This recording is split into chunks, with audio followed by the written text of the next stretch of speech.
Very good morning to all my dear friends. मैं हूं Prashant Mavani. I hope you are good. एक नए week, एक नए दिन की शुरुआत एक पॉजिटिव कोट के साथ करते हैं. Person without a sense of humour is like a wagon without springs. एक ऐसा व्यक्ति जिसके अंदर सेंस ऑफ ह्यूमर नहीं है वो उस गाड़ी के बराबर है जिसमें कोई जंपर या फिर स्प्रिंग्स नहीं है. It's jolted by every pebble on the road. जब आपकी कार या फिर मोटरसाइकिल के जो जंपर्स हैं वो ख़राब हो जाते हैं, या फिर जस्ट इमेजिन कि आप जंपर्स को निकाल लेंगे आपके मोटरसाइकिल और कार में से, तो एक छोटा सा पत्थर जो है वो भी आपके पूरे मोटरसाइकिल और कार जो हैं उसको मीन्स अप डाउन अप होंगे. You will feel every single shock. छोटे छोटे जो पत्थर है वो भी बड़े बड़े झटके आपको देंगे. Same thing happens with our life as well. अगर सेंस ऑफ ह्यूमर नहीं है तो छोटी छोटी बातें भी हमें डिस्टर्ब कर जाती है. आज 18 अक्टूबर 2021 है. हमारे टेबल के ऊपर है 4 important articles. Please make sure कि आप इस लेक्चर को दूसरे स्टूडेंट्स के साथ शेयर करें. वीडियो पसंद आता है then hit the like button and please don't forget to subscribe to our YouTube channel that is Study IQ Education. अगर आप UPSC की प्रिपरेशन कर रहे हैं तो भारत की बेस्ट फैकल्टीज़ ने मिलकर एक complete online smart course design किया है. कोर्स के बहुत सारे फीचर्स हैं, सब्जेक्ट्स, डेमो वीडियोस, प्राइस, ये सारी चीज़ें आपको हमारी वेबसाइट या फिर मोबाइल ऐप के ऊपर से मिल जाएगी. A murder most foul, the Hindu का ये आर्टिकल है. एक ब्रूटल मर्डर हुआ. एक व्यक्ति के हाथ काटे गए और उसके बाद उस व्यक्ति की लाश को पुलिस बैरिकेड के पास रखा गया. और जब भी हम इस प्रकार के मर्डर्स की खबर पढ़ते हैं तो बहुत एक डर सा माहौल पैदा हो जाता है. और यही कुछ ऑर्गेनाइजेशंस हैं, कुछ ऐसे बिलीफ सिस्टम हैं, कुछ ऐसे ऐसे ऐसे ग्रुप्स हैं जो यही करते हैं. या फिर उनकी जो मोडस ऑपरेंडी है, जो एक स्टाइल है, वो इस प्रकार की है. फॉर एग्जांपल नक्सल्स, कुछ टेररिस्ट ऑर्गेनाइजेशंस ऐसे हैं, वो अगर उनके पास बंदूक है वो आपको एक गोली से भी मार सकते हैं, लेकिन वो ये नहीं करेंगे. वो व्यक्ति का गला काटेंगे, जिसको हम अंग्रेजी में कहते हैं बी हेडिंग या फिर बी हेड करना. उस व्यक्ति का गला काट देना. अब एक जीवित व्यक्ति का गला काट कर उसको मारा जाता है तो वो विजुअल्स भी काफ़ी शॉकिंग होते हैं. तो डर जो है that is the main I would say main product that this organisations are trying to sell. वो यही चीज़ को बेचना या फिर फैलाना चाहते हैं, डर. तो इस प्रकार के मर्डर्स जब होते हैं तो कहीं ना कहीं एक यही चीज़ बैकग्राउंड में होती है कि वो प्रूव करना चाहते हैं कि we are this much, we can go to this extend. अगर हमारे साथ कुछ भी गलत किया तो हम ये कर सकते हैं. अब इल्ज़ाम जो है वो निहांग्स के ऊपर लगा. निहांग एक ग्रुप है, सिख का ग्रुप है. और मैं और ज़्यादा डिटेल्स में नहीं जाना चाहूँगा, बट ब्रीफली अगर बता दूँ तो ये रक्षक हैं और ये कहते हैं कि अगर धर्म के खिलाफ कुछ भी, हमारे धर्म के खिलाफ कुछ भी गलत चीज़ की तो हम जो चीज़ें धर्म हमें कहता है वो सारी चीज़ें हम आपके साथ करेंगे. मुझे याद है कि जब फर्स्ट लॉकडाउन के टाइम की बात है कि एक निहांग व्यक्ति ने अपनी कार में से उतर कर, I think this took place in Punjab, एक पुलिस ऑफिसर का हाथ काट दिया था क्योंकि उसकी कार को रोका गया, ऐसा कुछ था. लेकिन हाथ काट दिया गया था. That was a thing that was means camera में भी वो CCTV में भी रिकॉर्ड हुआ था. तो यहाँ पर सिंगू बॉर्डर जो है हरियाणा में, दिल्ली के साथ जो बॉर्डर शहर होती है, तो वहाँ पर ये इंसिडेंट हुआ है. और जो निहांग्स हैं उन्होंने किसान का जो प्रोटेस्ट चल रहा है, लगभग अब 10 महीने जितना वक्त हो चुका है किसानों का प्रोटेस्ट चल रहा है, और निहांग्स ने भी इसमें पार्टिसिपेट किया. ना रिमेंबर, निहांग्स जो हैं ये एक रिलीजियस ग्रुप है और किसानों का जो प्रोटेस्ट चल रहा है उसमें बहुत सारे अलग अलग धर्म के बैकग्राउंड के लोग जो हैं वो जुड़े हुए हैं. तो किसानों का प्रोटेस्ट जो है that is not about religion, that is more about economy. और यहाँ पर रिलीजियस ग्रुप्स क्यों ज्वाइन हुए, आई एम नॉट श्योर. हमें पता नहीं है क्या इंटरनल पॉलिटिक्स जो हैं वो क्या चल रहा है, we are not sure. But जब भी फिर ऐसे इंसिडेंट्स होते हैं तब इस प्रकार के प्रश्न जो हैं वो उठते हैं. Anyway, this incident has brought the farmers' agitation into the spotlight for all the wrong reasons. Of course, इस इंसिडेंट की वजह से फार्मर का जो किसानों का जो प्रोटेस्ट चल रहा है, अब उसके ऊपर एक गलत छींटे उड़ गए हैं, एक गलत बात हो गई है, गलत स्पॉटलाइट में आ चुका है ये पूरा प्रोटेस्ट। हरियाणा सरकार को अब ये मेक श्योर करना होगा कि जो भी लोग इसमें शामिल हैं, जिस किसी ने भी इस नौजवान व्यक्ति की हत्या की है, हाथ काटकर उस व्यक्ति की फिर हत्या की है, तो ऐसे दरिंदों को तो डेफिनेटली पकड़ना ही होगा। उनके ऊपर प्रॉपर प्रोसीडिंग होनी चाहिए और मेक श्योर करना चाहिए कि सबसे स्ट्रिक्टेस्ट पनिशमेंट जो है वो इन लोगों को मिले, क्योंकि दिस पीपल आर बहुत अनफॉर्चुनेट बात है आज के ज़माने में। इट्स वेरी अनफॉर्चुनेट कि धर्म के नाम पर लोग जो हैं वो कुछ ना कुछ अलग अलग, मीन्स हमारे देश की बात नहीं है, हमारे देश में तो है ही, this incident itself indicates that thing. लेकिन दुनिया के अलग अलग देशों में आप देखेंगे कि धर्म के नाम पर वायोलेंस जो है वो बहुत ही ईजिली, मीन्स लोगों की आइडेंटिटी के साथ जुड़ा हुआ है धर्म। तो आप कुछ भी रिलीजन के खिलाफ, उनके मज़हब के खिलाफ, उनके धर्म के खिलाफ कुछ भी कहेंगे तो people will not tolerate it. वो लोग, अब if you don't tolerate that's fine, कि आप टॉलरेट नहीं कर पा रहे, बर्दाश्त नहीं कर पा रहे, मीन्स आपको पसंद नहीं है, that's a very natural thing. लेकिन वायोलेंस जो है that is not a solution at all, it is illegal. अब धर्म कुछ भी कहे, धर्म में लिखा है कि अगर किसी ने XYZ कुछ किया तो you punish that person with ABC या फिर red black blue what ever. लेकिन हमारे देश में कॉन्स्टिट्यूशन है, हमारे देश में IPC हैं, CRPC हैं, ये सारी चीज़ें हैं, एविडेंस एक्ट है, तो लॉ है। आई डू अंडरस्टैंड कि लॉ जो है उसकी डिलीवरी सिस्टम इतनी स्विफ्ट नहीं है, फास्ट नहीं है, लेकिन हर कोई अगर वायोलेंस का इस्तेमाल करने लगे तो फिर सोसाइटी जो है वो ऑपरेट नहीं कर पाती। तो violence is illegal and punishable, simple is that. और ये संयुक्त किसान मोर्चा जो है, जिसमें अलग अलग फार्मर ग्रुप्स इसमें इंक्लूडेड हैं, अब SKM ने अपने आप को निहंग से दूर कर दिया है। ऐसे कुछ स्टेटमेंट्स भी आए थे, उन्होंने कहा कि निहंग जो हैं उन्होंने ही ये किया है, इस प्रकार के भी स्टेटमेंट्स जो हैं वो स्टार्टिंग में हमें पढ़ने को न्यूज़ में मिले थे। By and large the farmer agitation have been peaceful. अगर आप पूरे 10-11 महीनों की रेंज को देखें then you find that Republic Day पर डेफिनेटली 26 जनवरी के दिन पर इश्यूज़ हुए थे। हमने देखा, पूरे देश ने देखा था कि क्या क्या हुआ था। वो जो भारत का झंडा है उसको हटाकर एक दूसरा झंडा वहाँ पर लगाया गया, तो इस प्रकार की चीज़ें हमें देखने को मिली थी। लेकिन ओवरऑल अगर हम बात करें, ऑन एन एवरेज देखें, एक बड़ा पिक्चर देखें, तो वायलेंस कम हुआ है, बाकी के एरिया में शांति जैसा वातावरण हमें देखने को मिला है।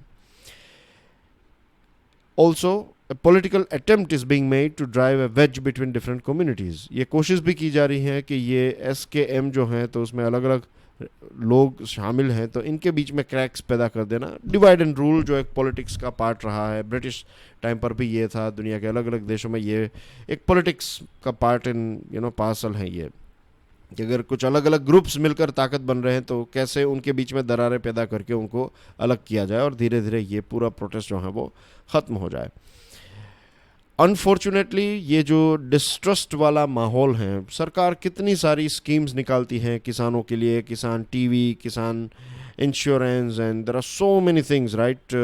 एक पूरा लंबा लिस्ट बन जाए, इतनी सारी स्कीम्स सरकार ने, अलग अलग राज्य सरकारों ने, सेंट्रल गवर्नमेंट ने इतनी सारी स्कीम्स निकाली हैं। Then as well why farmers are protesting. उसके पीछे जो मेन प्रॉब्लम है और जो आई वुड से कि जो कसूर है वो सरकार का है। द रीज़न इज़ कि देखिए, किसानों की बात करें, हमारे देश के लगभग 50% पॉपुलेशन जो है वो खेती बाड़ी और एग्रीकल्चर के साथ जुड़ी हुई, खेती बाड़ी एंड एनिमल हस्बेंड्री एक्सेट्रा, जो ओवरऑल इन सारी इस कैटेगरी में ही आते हैं ये सारे लोग। तो लगभग 50% पॉपुलेशन इसके साथ जुड़ी हुई। तो अगर आप इस सेक्टर में कुछ चेंजेस ला रहे हैं तो इसके ऊपर क्या होनी चाहिए, डिस्कशन होनी चाहिए, एक प्रॉपर थरो डिस्कशन होनी चाहिए। ये डिस्कशन सरकार ने नहीं की। सरकार इसी कॉन्फिडेंस में चली कि हमारे पास तो सीट्स हैं, हमारे पास लोगों ने ही हमें वोट दिए हैं, किसानों ने, हमारे हमारे देश के किसानों ने हमें वोट दिए हैं, अलग अलग राज्यों में वोट दिए हैं। दैट मीन्स हम जो सोच रहे हैं वैसा ही किसान सोच रहे हैं। यहाँ पर सरकार ने गलती कर दी और 3 बड़े जो बदलाव हैं उनको पास कर लिया। वो इलॉजिकल भी नहीं है बदलाव, लेकिन तब से किसान जो है वो नाराज़ हो चुके हैं और एक डिस्ट्रस्ट का माहौल है। अब किसान यूनियंस की डिमांड ये है कि सरकार इन लॉज को डिलीट कर दे। सरकार डिलीट नहीं कर पाएगी। अगर ऐसा सरकार ने किया तो फिर हमेशा के लिए ये एक सिचुएशन हो जाएगी हमारे देश में कि कोई लेट्स से कल डिजिटल कंपनीज के लिए कुछ, ई कॉमर्स के लिए कुछ रूल्स आएगा और फिर कुछ लोग जो हैं प्रोटेस्ट करने के लिए बैठ जाएंगे कुछ महीनों तक या फिर कुछ सालों तक, और फिर वो भी ये डिमांड करेंगे कि आप लॉज को डिलीट कर दीजिए। तो ऐसे जो है वो देश ऑपरेट नहीं कर पाए। तो अब सिचुएशन जो है ये डेडलॉक वाली सिचुएशन हो गई है। This is very unfortunate. आज के लेक्चर की पीडीएफ को डाउनलोड करना चाहते हैं, check out my Telegram channel. You can follow me on Facebook, Insta and Twitter as well. Alarming hunger और स्टैटिस्टिकल आर्टिफैक्ट, द हिंदू का ये आर्टिकल है। आज के चारों के चार आर्टिकल्स जो हैं वो द हिंदू न्यूज़पेपर के हैं। ग्लोबल हंगर इंडेक्स, भारत सरकार इसको डाइजेस्ट नहीं कर पाई है। हमारा रैंक जो है वो काफ़ी ख़राब देखने को मिला, 101 आउट ऑफ 116 कंट्रीज़। कितना बड़ा देश है। हाँ, जब भी हम ट्रैवलिंग करते हैं, आप हाईवेज़ के ऊपर चले जाइए, रेलवेज़ में जब जा रहे हैं, तो most of the time you find her जगह पर खेती बाड़ी है, कुछ ना कुछ उगाया जा रहा है। लेकिन फिर भी हमारे देश में हंगर इंडेक्स जो है, हंगर जो है यानी कि लोग जो हैं उनको भूखा सोना पड़ रहा है, उनको पर्याप्त खाना नहीं मिल रहा है। और टोटल 116 देशों को नापा गया तो उसमें हमारा रैंक 101 है। तो ये भारत के लिए शर्म की बात है। 2017 से अगर आप देखें तो 103 डिजिट में ही हमारा रैंक रहा है। तो भारत सरकार ने मेथोडोलॉजी के ऊपर प्रश्न उठाया। मेथोडोलॉजी यानी कि आपने किस प्रकार की मेथड इस्तेमाल किया, आपने primary data, secondary data, again not going too much into details, आपकी मेथड क्या थी, कैसे आपने डेटा कलेक्ट किया, कैसे आपने उसको एनालाइज किया, कैसे आपने रिजल्ट पैदा किया, ये सारी चीज़ों के ऊपर भारत सरकार ने प्रश्न उठाए हैं।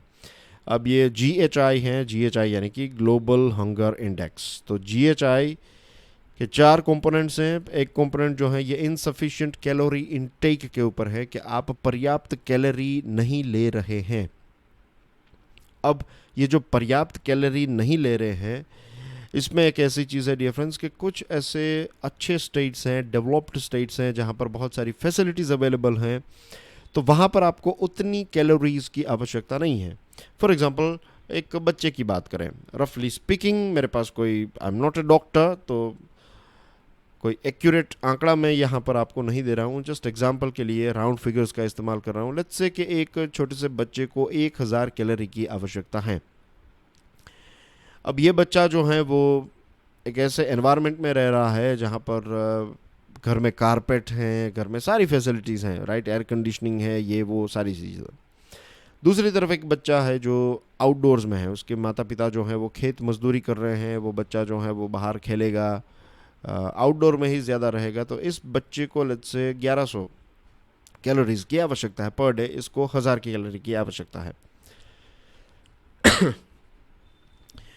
अब ये दोनों का डिफरेंस तो हमें समझ में आ गया क्योंकि दोनों की कंडीशंस अलग है। लेकिन अब इन दोनों को हम 1050 कैलोरी से नापें, अगर हम ये स्टैंडर्ड सेट करें कि एक बच्चे को 150 कैलोरी की आवश्यकता है, तो ये सारी फैसिलिटीज़ में बच्चा जी रहा है, हमें लगेगा कि इसको तो कम कैलोरीज मिल रही हैं, और यहाँ पर हम कहेंगे कि एक बच्चे को बहुत ज़्यादा कैलोरी मिल रही है, तो डेटा जो है वो मिक्स मैच हो जाएगा।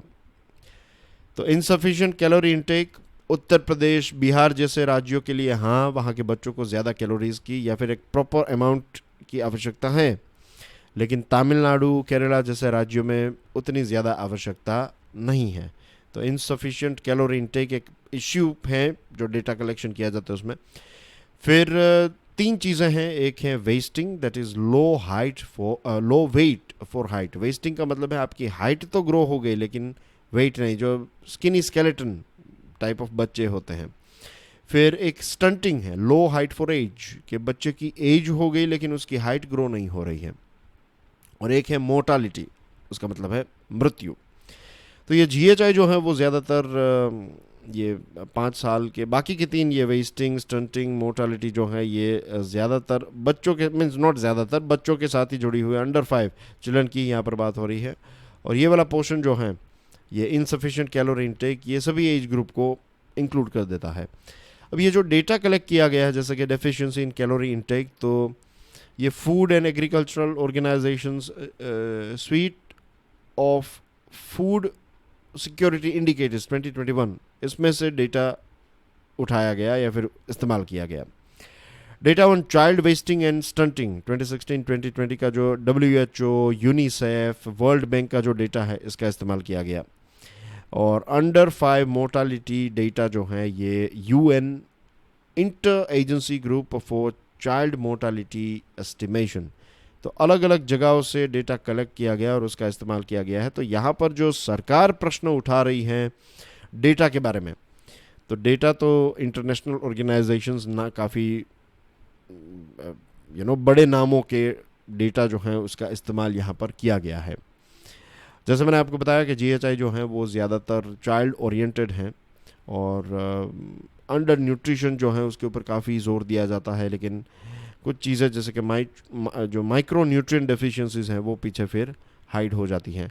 कैलोरी इनसफिशिएंसी के बारे में मैंने आपको एग्जांपल दिया कि तमिलनाडु में और केरला में एक लिमिटेड कैलोरी की आवश्यकता है, दूसरे राज्यों में जहाँ पर मजदूरी ज़्यादा करनी है या फिर टफ सिचुएशन है तो वहाँ पर ज़्यादा आपको कैलोरीज़ की आवश्यकता होगी, डेवलप्ड जगहों पर कम होगी। Stunting is a chronic long term measure of under nutrition. Stunting जो है ये एक क्रोनिक चीज़ है, क्रोनिक यानी कि ज़्यादा डेंजरस है, right. Chronic is something that can stay forever with you, तो this is chronic as far as disease is concerned. और वेस्टिंग जो है it's an acute thing, short term measure है।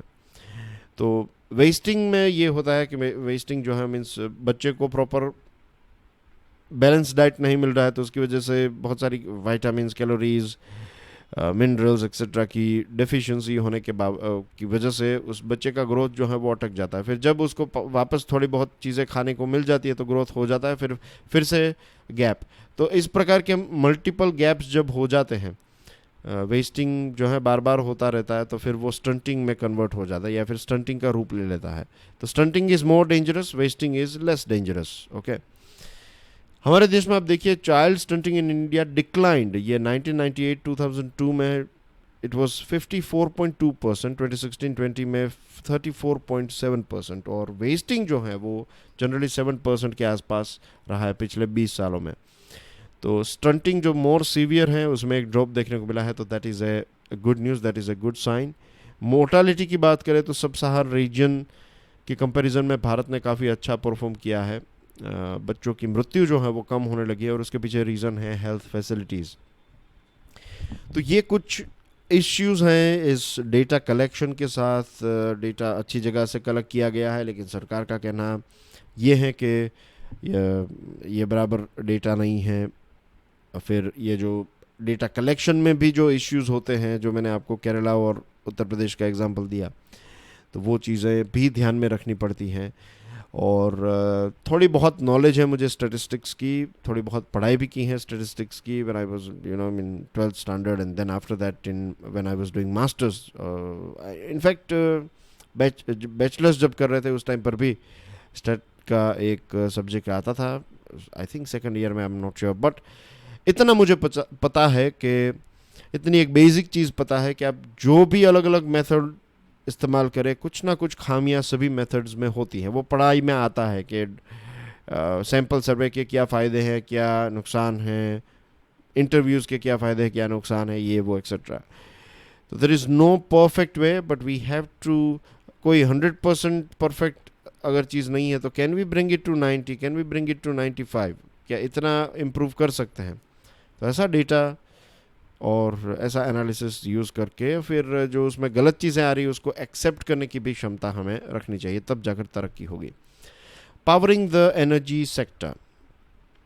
हमारा देश एक एनर्जी डिपेंडेंट देश है, डेवलपिंग देश है, तो we need more energy, right. हमें ज़्यादा फैक्ट्रीज खोलनी है, ज़्यादा ऑफिस खोलनी है, ज़्यादा स्कूल्स बनानी है, हॉस्पिटल्स बनानी है, स्ट्रीट लाइट्स चाहिए, घर चाहिए, तो ये सारी जगहों के लिए आपको इलेक्ट्रिसिटी चाहिए। अब हमारे देश में गांव-गांव तक इलेक्ट्रिसिटी के खंभे जो हैं वो पहुंच गए हैं। अब आपको इलेक्ट्रिसिटी चाहिए तो आप कनेक्शन के लिए अप्लाई कर सकते हैं, वो भी आपको मिल जाएगा। उसका भी कॉस्ट जो है वो कम कर दिया गया है, यू पे for the amount of energy that you use only. लेकिन हमारे इलेक्ट्रिसिटी का डिस्ट्रीब्यूशन इतना सरल भी नहीं है, बहुत सारे इश्यूज भी हैं, जैसे कि वीज चोरी, राइट। लोग बहुत सारे गांव आज भी ऐसे हैं जहाँ पर बिल्स ही नहीं, मीन्स वो पे ही नहीं करते bill, they are using it for free, like they are paying what 50 rupees, 100 rupees, 150, लेकिन यूज़ कर रहे हैं 1000 मीन्स अब तो गांव गांव में ऐसी एयर कंडीशनर्स आ गए हैं, वो एसी का इस्तेमाल कर रहे हैं, लेकिन they are not paying the bill. वो कहते हैं कि एक प्रकार से जो एक पूरा बनाया है कि तार जो होते हैं उसमें से डायरेक्टली चोरी की जाती है, ये सारी चीज़ों की मीटर्स बंद किए जाते हैं, ये वो एक्सेट्रा। तो इससे बहुत ज़्यादा नुकसान होता है। इसके अलावा long term power purchase agreements होते हैं, वो काफ़ी एक्सपेंसिव होते हैं। पुअर इंफ्रास्ट्रक्चर की वजह से नुकसान होता रहता है, खर्च बढ़ते रहता है, inefficient operations, leakages, weakness in state level tariff policies, ये सारे इश्यूज जो हैं वो चलते रहते हैं। ज़्यादातर जो डिस्कॉम्स है, डिस्कॉम्स यानी कि इलेक्ट्रिसिटी को जनरेट करने वाली कंपनी अलग होती है, डिस्ट्रीब्यूशन कंपनी अलग है। तो डिस्कॉम्स जो हैं, बहुत सारे डिस्कॉम्स ऐसा हैं जो रेड में है, यानी कि वो माइनस में चल रहे हैं। उनको कर्ज उनके ऊपर काफ़ी बढ़ चुका है। ये सारी चीज़ों के तहत भारत सरकार एक इलेक्ट्रिसिटी अमेंडमेंट बिल 2020 लेकर आई है, जिसको हम गेम चेंजिंग कह सकते हैं। क्यों? क्योंकि जो सरकारी कंपनीज की एक मोनोपोली है वो इससे टूट जाएगी, कंपटीशन बढ़ेगा। जैसे मोबाइल फ़ोन्स में हुआ ना, वैसा ही होगा। टेलीकॉम सेक्टर में कैसे पहले बीएसएनएल ही था, फिर अलग अलग कंपनीज आई, फिर जियो की धमाकेदार एंट्री हुई, और आज देखिए सिचुएशन कैसी है कि एक वक्त था जब हम एक महीने के लिए 300-400 रुपये पे करते थे फॉर यूजिंग 1 GB। आज 300-400 रुपये में आपको हर रोज़ 1 GB 1.5 GB मिल रही है, फ्री कॉलिंग मिल रहा है बिकॉज ऑफ कंपटीशन, और बहुत सारी दूसरी फैसिलिटीज़। तो हमें ऐसा देखने को मिलेगा हमारे देश में कि अलग अलग कंपनीज जो हैं वो अवेलेबल होगी, कि आपको ABC कंपनी से इलेक्ट्रिसिटी चाहिए, आपको 123 कंपनी से चाहिए, आपको XYZ कंपनी से चाहिए, तो आपके पास ऑप्शंस होंगे। और ये लोग टैरिफ में भी, जो पावर की प्राइस हैं उसमें भी एक दूसरे के साथ कंपटीशन होगी, तो इवेंचुअली कस्टमर का इसमें काफ़ी फ़ायदा होगा और प्रोफेशनल तरीके से चीज़ों को हैंडल किया जाएगा। ऐसा नहीं कि बारिश आ रही है तो फिर बिजली चली गई और फिर 2 दिन के बाद आएगी, जब बारिश रुकेगी तब। बारिश आए, कुछ भी आए, इलेक्ट्रिसिटी का सप्लाई जो है वो फिर जस्ट लाइक मोबाइल फ़ोन्स वो चलता रहेगा। तो एक नए युग में होपफुली हमारी जो इलेक्ट्रिसिटी, ये जो इलेक्ट्रिसिटी के साथ जुड़ी हुई जो बिजनेसेस है, जो मार्केट है, वो एक नए युग में एंटर करेगी because of this electricity amendment bill 2020। ये भी एक अच्छा पॉइंट है कि इलेक्ट्रिसिटी को जीएसटी के तहत ला देना चाहिए और कम से कम स्लैब जो है उसमें रखना चाहिए। इसका फ़ायदा ये भी होगा कि जो क्लेम करने की बात है, जो कॉस्ट है, आप फैक्ट्री चला रहे हैं तो जो आपकी इलेक्ट्रिसिटी का खर्च है वो भी आप अपने प्रोडक्ट पर लगाएंगे, इज़न्ट इट? तो आप ड्यूटी जो है वो क्लेम भी वापस कर पाएंगे। तो इट्स ए गुड थिंग। जो जीएसटी का मेन पर्पस ही यही है कि टैक्स के ऊपर टैक्स ना लगे, कास्केडिंग इफेक्ट ना हो कि टैक्स की। तो इलेक्ट्रिसिटी को अगर जीएसटी के तहत लाया गया तो ये चीज़ हो सकती है। फिर रूफ टॉप सोलार प्लांट्स को इनकरेज करने की ज़रूरत है।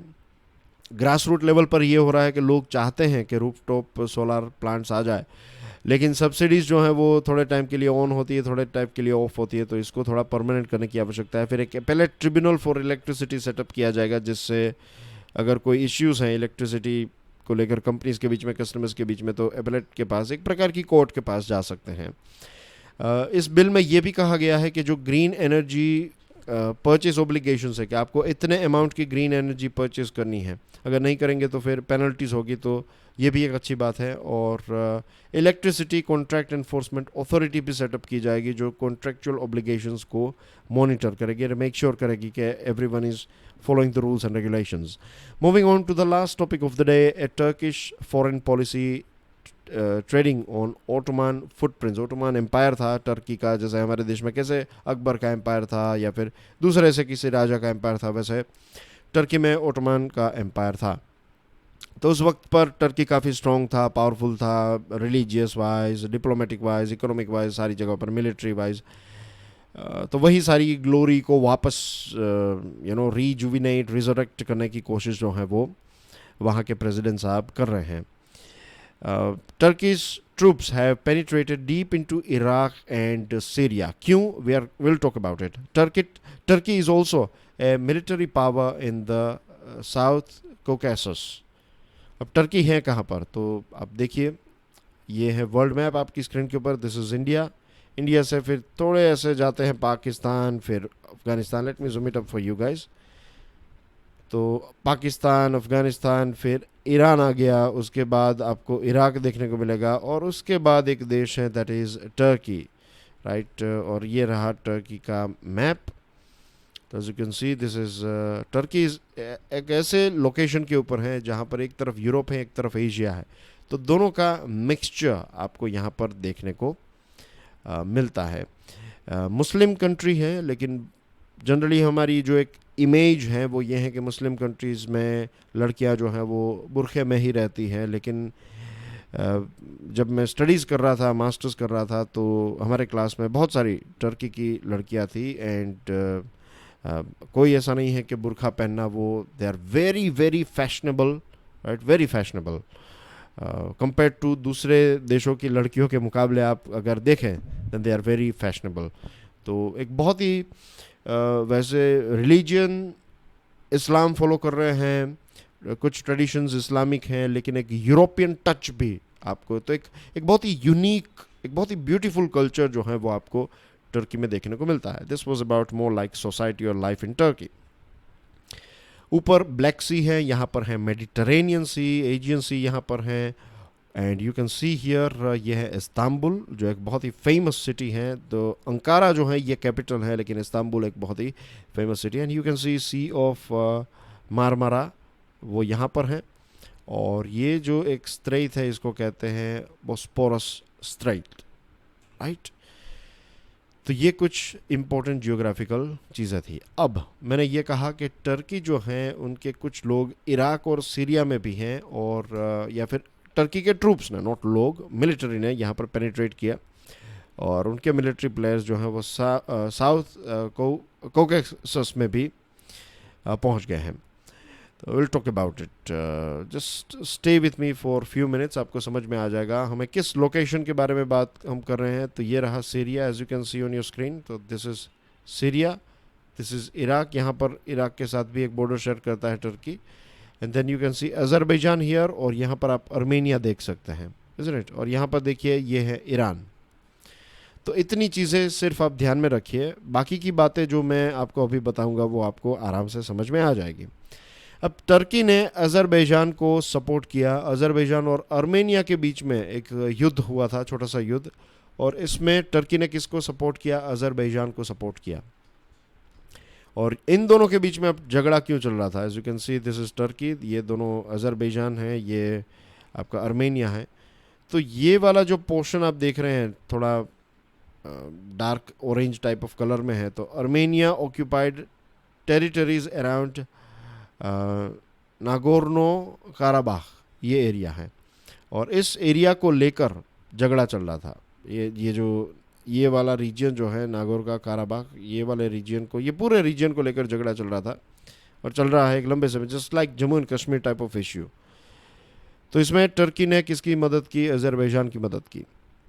तो इसलिए ये वाला पोर्शन जो है, जिसको कोकस रीजन कहते हैं, कोकस माउंटेन यहाँ पर निकल रहे हैं। तो यहाँ पर जो फर्स्ट सेकंड लाइन जो यहाँ पर मैंने आपको दिखाई, military presence in South Caucasus, so this is the point. I hope ये समझ में आ गया। फिर टर्की के कुछ बड़े बड़े दुश्मन भी हैं, जैसे कि ईरान है, रशिया है, यूनाइटेड स्टेट्स ऑफ अमेरिका है। अब रशिया के साथ क्या प्रॉब्लम है? रशिया ने जब क्रीमिया वाला पोर्शन अपने कब्ज़े में ले लिया तो टर्की ने उसकी काफ़ी निंदा की, टर्की ने इस चीज़ को रिजेक्ट किया। अब ये वाला पोर्शन, यूक्रेन का जो पोर्शन है, तो ये ब्लैक सी है, और डायरेक्टली ऊपर रशिया अगर आ गया तो फिर उनको थोड़ा टर्की के लिए चिंता का विषय है ये। यूएसए के साथ भी इश्यूज़ हैं, क्योंकि अब टर्की जो है वो उनको सऊदी के साथ थोड़े इश्यूज़ हैं, अपने आप को एक रीजनल पावर मानता है, एक हद तक रीजनल पावर है भी। तो यूएसए का नेटो का फ्रेंड है, नेटो एलाई है, लेकिन फिर वो कहता है कि हम रशिया से S-400 भी खरीदेंगे। तो बहुत ही कॉम्प्लेक्स और बहुत ही कोई फिक्स पैटर्न नहीं है टर्की की। टर्की को जो ठीक लगता है वो करता है। तो एक प्रॉपर एग्जांपल आप कह सकते हैं कि एक जो कहता है ना कि स्ट्रेटेजिक ऑटोनोमी, कि अपने देश के हित के में जो भी आएगा, तो आज मैं आपके साथ मित्र हूँ, कल नहीं होगा, क्योंकि मेरे देश के जो जो जो इंटरेस्ट है वो अभी चेंज हो गए हैं। सीरिया और इराक में ये है कि वहाँ पर कुर्द्स नाम की एक कम्युनिटी है। अब इनका एक लंबा इतिहास रहा है। एक वक्त था जब ये वाइट पोर्शन जो आप देख रहे हैं यहाँ पर कुर्द लोग रहते थे, कुर्दिश लोग। अब कुर्दिश लोग जो हैं उनका एक यहाँ पर प्रॉपर रीजन है, फिर कुछ सीरिया के रीजन में भी आज रहते हैं, खास करके बॉर्डर वाले एरिया में। तो टर्की जो है वो इनको आतंकवादी संगठन मानता है। यूएसए जो है वो कुर्दिश लोगों को अपने दोस्त मानते हैं, क्योंकि यूएसए ने, कुर्दिश लोगों ने आईसिस के खिलाफ लड़ाई की थी। यूएसए ने एरियल सपोर्ट दिया, यूएसए ने दूसरे हथियार दिए, और कुर्दिश लोगों ने आईसिस को ख़त्म करने में एक बहुत इंपॉर्टेंट रोल प्ले किया। टर्किश गवर्नमेंट जो है वो कुर्दिश लोगों को आतंकवादी मानती है, तो इसकी वजह से उनके ट्रूप्स जो हैं वो इन सारे बॉर्डर रीजन में कई बार इनके ऊपर अटैक्स करते रहते हैं। हयात तहरीर अल शाम नाम का एक ग्रुप है, उसको तैयार कर रहा है, ताकि ये ग्रुप की मदद से टर्की जो है वो कुर्दिश लोगों को ख़त्म कर सके या फिर उनको कंट्रोल कर सके। जैसे मैंने आपको बताया ये अर्मेनिया और अज़रबैजान के बारे में, तो यहाँ पर एक रीजन है जिसको कहते हैं ज़ेंजूर कॉरिडोर। अब टर्की चाहता है कि ये ज़ेंजूर कॉरिडोर जो है ये अज़रबैजान के कंट्रोल में आ जाए, ताकि फिर यहाँ से ईरान की जो एक लिंक है अर्मेनिया के साथ वो टूट जाए। फिर इजिप्ट और ऐसे कुछ देशों के साथ टर्की अपने रिलेशनशिप को इम्प्रूव करना चाहता है। रशिया के साथ भी एक बहुत ही विचित्र सा रिलेशनशिप है कि जब यूक्रेन और इन सारी चीज़ों की बात आती है तो ओपनली टर्की उसका विरोध करता है। एक तरफ रशिया से S-400 मिसाइल्स खरीदता है, दूसरी तरफ रशिया का विरोध भी करता है। एक कैनाल इस्तांबुल, इसके ऊपर आई थिंक अंकित अग्रवाल ने एक वीडियो भी बनाया था, हमारे चैनल के ऊपर अवेलेबल है। तो कैनाल इस्तांबुल भी बना रहा है, जिससे रशिया इस बात को लेकर चिंतित है कि ये कैनाल इस्तांबुल अगर इसने बनाया तो इस्तांबुल के आसपास ये कैनाल जो बनेगी तो इसका प्रॉब्लम ये होगा कि फिर ब्लैक सी का जो एक्सेस है मेडिटेरेनियन में, ये पूरा टर्की कंट्रोल करने लगेगा। तो ये रशिया के लिए एक चिंता का विषय है।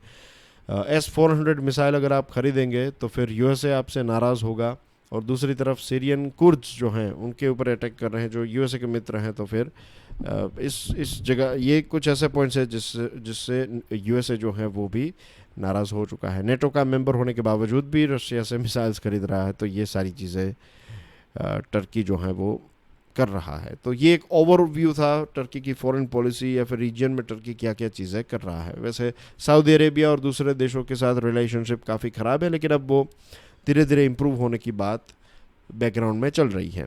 यह है कुछ इंपॉर्टेंट न्यूज़ आइटम्स। तो प्लीज़ PDF को डाउनलोड करने के बाद इनको देख लीजिएगा। सैटरडे को जो प्रश्न पूछा था उसका आंसर है चाइना। आज आपके लिए एक नया प्रश्न है। And that's everything from my side. Thank you very much for watching this video. अगर यहाँ तक आपने वीडियो देखा है तो डेफिनेटली आपको पसंद आया होगा, तभी आपने देखा होगा, इज राइट। तो please hit the like button, और लेक्चर को दूसरे स्टूडेंट्स के साथ शेयर ज़रूर करें, खास करके वे स्टूडेंट्स जो इस वीडियो को पूरा देखते हैं। आप 30-35 मिनट्स आराम से बैठकर इसको देखते हैं। That means you are genuinely interested in knowing something new, knowing something better.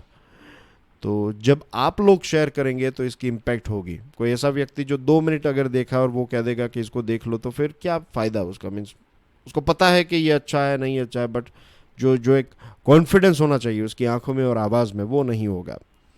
तो जो रेगुलर स्टूडेंट्स हैं जो इस वीडियो को पूरे देखते हैं, तो प्लीज़ मेक श्योर कि आप इसको शेयर करें। एंड नए नए ऐसे टॉपिक्स जानने के लिए हमारे दूसरे फैकल्टीज़ भी काफ़ी इंटरेस्टिंग अच्छे वीडियोस बनाते हैं। तो please hit the subscribe button, जिससे आपको हमारी चैनल नोटिफिकेशन बेल प्रेस कर दीजिए। तो आपको जब भी नए वीडियोस स्टडी IQ में आएंगे तो आपको हर रोज़ आते हैं, तो आपको अपडेट्स भी मिलते रहेंगे। And keep smiling, keep enjoying your day. That's how life should be lived, isn't it? Jai Hind.